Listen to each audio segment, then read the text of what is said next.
नेपाल राष्ट्रपति विद्यादेवी भण्डारी आज अपराह्न 12:50 पहुंचबार कार्यक्रम थिला किंतु विमान उड़ाण में 2 घंटा विलंब नहीं खबर आसीथिला।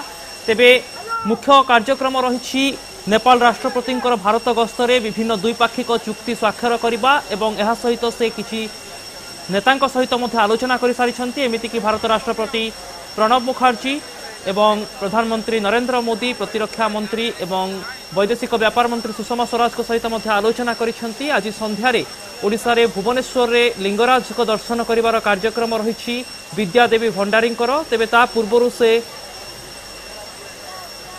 महिला सशक्तिकरण कार्यक्रम रे जोग देवार कार्यक्रम रही पोखरीपुट रे। एहा परे से संध्यारे लिंगराज को दर्शन करिवे, होटेल मे फेयर रे रहिबे एवं परवर्ती समय से राजभवन जीवार मध्य कार्यक्रम रही। प्रोटोकॉल अनुसार ओडिशार राज्यपाल को मध्य से भेटिबे।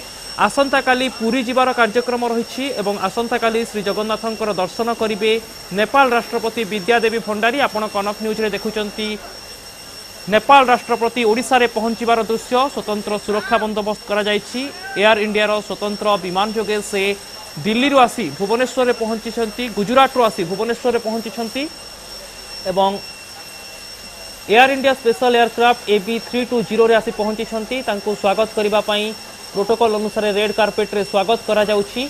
वर्तमान समय विद्यादेवी भण्डारी को ओडिशा सरकार को तरफ मध्य स्वागत करा जाउछि।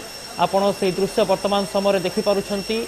विद्यादेवी भण्डारी को स्वागत करुछंती ओडिशा रो राज्यपाल एवं वर्तमान समय प्रोटोकॉल अनुसार मुख्यतः से पोखरीपुट रे महिला सशक्तिकरण एक कार्यक्रम रही जो से जोग देवे एवं परवर्ती समय से होटेल मे फेयर को जिबे।